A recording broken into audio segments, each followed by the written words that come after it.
अस्सलाम वालेकुम स्टूडेंट्स, उम्मीद करते हैं कि आप सब खैरियत से होंगे। आईएस एकेडमी के ऑफिशियल यूट्यूब चैनल में आपको खुशामदीद। आज मैं हाजिर हुआ एक नई वीडियो के साथ। आज हम डिस्कस करेंगे इंटर पार्ट 1 की इंग्लिश। जैसा कि आप लोग जानते हैं कि इंटरमीडिएट में सबसे जो स्टूडेंट्स की सरदर्द होती है वो होता है इंग्लिश का सब्जेक्ट, चाहे वो साइंस के स्टूडेंट्स हों चाहे वो आर्ट्स के, क्योंकि ये काफ़ी लेंथी सब्जेक्ट है, इसका सिलेबस भी काफ़ी लेंथी है।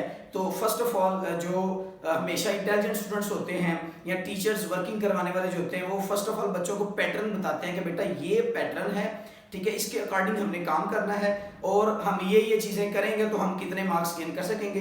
तो आज उसी के साथ आपको डिटेल में शेयर करूंगा कि आपका पेपर पैटर्न कैसा है और आपने उसमें जो बच्चे वीक हैं इंग्लिश में उसको किस तरह जो है वो इजीली पास कर सकते हैं। तो वीडियो शुरू करने से पहले आपसे गुजारिश है कि आप वीडियो को शेयर करें बहुत ज़्यादा और हमारे चैनल को सब्सक्राइब करें, ठीक है। तो चले जी चलते हैं वीडियो की तरफ। तो फर्स्ट ऑफ ऑल बेटा हमारा इंग्लिश पार्ट 1 जो है वो टोटल पेपर है 100 नंबर का, ठीक है। तो 100 नंबर के पेपर में आपकी जो न्यू स्कीम है वो है 40 नंबर की पासिंग स्कीम। पहले था 33% वाला पास था, 40% वाला पास होगा, ठीक है।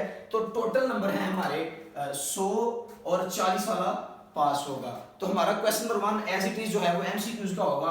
क्वेश्चन नंबर 1 है 20 एमसीक्यूज का जिसमें आपको 20 नंबर मिलेंगे, ठीक है। और ये 20 एमसीक्यूज के 3-4 पोर्शन होते हैं। एक सिनोनिम्स का होता है, ठीक है, ग्रामर का होता है, फिर जो है वो टेंसेस वगैरह का होता है। तो अब हर कहानी के एंड पर जो सिनोनिम्स, एंटोनिम्स और एक्सरसाइज के जो क्वेश्चंस होते हैं, खाली जगह होती हैं, उनको कंप्लीट से अच्छी तरह से तैयार करेंगे तो आपके एमसीक्यूज सॉल्व हो जाएंगे। नेक्स्ट आपके शॉर्ट क्वेश्चन का पोर्शन आता है जो कि 3 पोर्शन है शॉर्ट क्वेश्चन के। हमारी जो बुक फर्स्ट ईयर में बुक है बुक 1 एंड बुक 3, ठीक है, जिसमें 3 कैटेगरीज आती हैं। एक है स्टोरीज आती हैं, ठीक है, उसके बाद पोएम्स आती हैं और प्लेज आते हैं। तो क्वेश्चन नंबर 2 जो है हमारा बुक 1 से शॉर्ट क्वेश्चन हैं जो कि 6 शॉर्ट क्वेश्चन आपने करने होते हैं। 8 में से या 9 में से 6 शॉर्ट क्वेश्चन करने होते हैं। ये 12 नंबर के शॉर्ट क्वेश्चन हैं। फिर बुक 3 में से जो है वो क्वेश्चन नंबर 3 प्लेज हैं। तो 3 ही सिर्फ प्लेज हैं जिनमें से आपके 10 नंबर के क्वेश्चन आने हैं। 3 प्लेज के जो शॉर्ट क्वेश्चन हैं उनको आप सिलेक्ट करें जो इंपॉर्टेंट वगैरह हैं, तो तकरीबन 30 से 40 बनेंगे, तो उसमें से 10 नंबर के शॉर्ट क्वेश्चन आने हैं। फिर अगला क्वेश्चन जो क्वेश्चन नंबर 4 है वो बुक 3 है और वो पोएम्स का पार्ट है। तो पोएम्स हमारी टोटल 20 है, तो 20 में से आपके 8 नंबर के क्वेश्चन आने हैं। तो देखें कि सिर्फ आपके शॉर्ट क्वेश्चन के पोर्शन सॉल्व करने से आपका 50% पेपर सॉल्व हो जाता है कि 20 नंबर की मरूसी है और 12 और 20 और 30 ये 50 नंबर का पेपर आपका सॉल्व हो गया।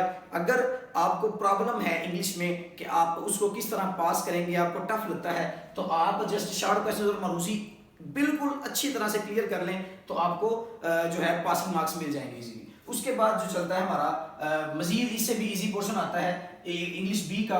क्वेश्चन नंबर 5 वो होता है लेटर या एप्लीकेशन। आपके पास चॉइस है लेटर्स करें या चाहे एप्लीकेशंस करें, तो ये 10 नंबर की है, ठीक है। ग्रामेटिकली आपको जो है वो जल्दी नंबर्स मिल जाते हैं शॉर्ट क्वेश्चन के अकॉर्डिंग, क्योंकि शॉर्ट क्वेश्चन की स्कीम आपके लिए शायद लंबी लगे आपको, तो आप चंद लेटर्स कर लें या चंद एप्लीकेशंस कर लें, दोनों में से एक करें तो ये 10 नंबर का आपका ये भी सॉल्व हो जाता है। फिर आता है मॉरल स्टोरी, वो आपको मॉरल्स देते हैं, ठीक है।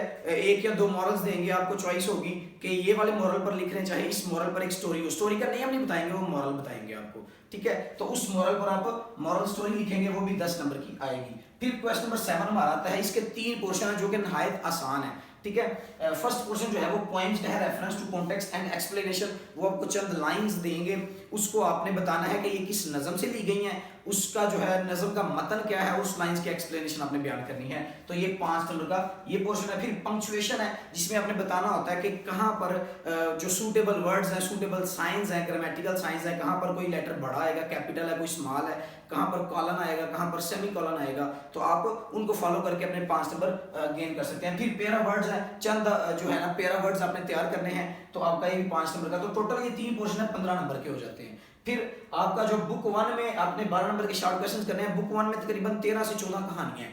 उन 13 से 14 कहानियों में आप उन पैराग्राफ्स को सिलेक्ट करें जो कि इंपॉर्टेंट है और उनकी ट्रांसलेशन याद करें। ये हमारा लास्ट क्वेश्चन है और ये इंपॉर्टेंट भी है, ये 15 नंबर का क्वेश्चन है, ठीक है। तो पेपर्स के नजदीक इंशाल्लाह मैं इसका गेस्ट पेपर भी रेडी करूंगा जिसमें आपको बताऊंगा कि कौन कौन से पैराग्राफ्स इंपॉर्टेंट हैं। तो आप जो है उन पैराग्राफ्स को मस्ट कीजिए, इंशाल्लाह वो उन पैराग्राफ्स में से हो जाएगा। ये आपका टोटल 100 नंबर का पेपर क्लियर हो गया।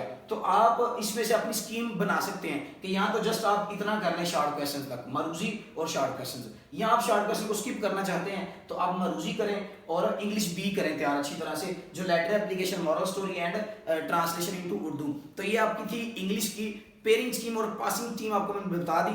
आप अपने मुताबिक इसको सिलेक्ट करके जो जो चीज़ें आपको आसान लगती हैं, 40 नंबर आपने गेन करने हैं। यानी कि आप इंग्लिश में आप 40 नंबर पेपर करके आए तो एग्जैक्ट 40 नहीं आएंगे। कोई बच्चा इस तरह की मिस्टेक ना करे कि वो 40 नंबर का पेपर सॉल्व करके आता है और 40 ही आ जाएंगे। इंग्लिश में नंबर गेन करना टफ होते हैं, तो आप 60 से 70 नंबर का पेपर प्रीपेयर करें जिससे आपके 40 नंबर आ सकें। तो आप इन चीज़ों में से सिलेक्ट करें कौन कौन सी जो है चीज़ आपके लिए आसान है, और फिर आप उसको अच्छी तरह से प्रीपेयर करें। उम्मीद करते हैं कि आपको इस वीडियो से बहुत ज़्यादा फायदा हासिल होगा। अपने दोस्तों के साथ इसको शेयर करें और लाइक करें। Thank you. अल्लाह हाफिज़।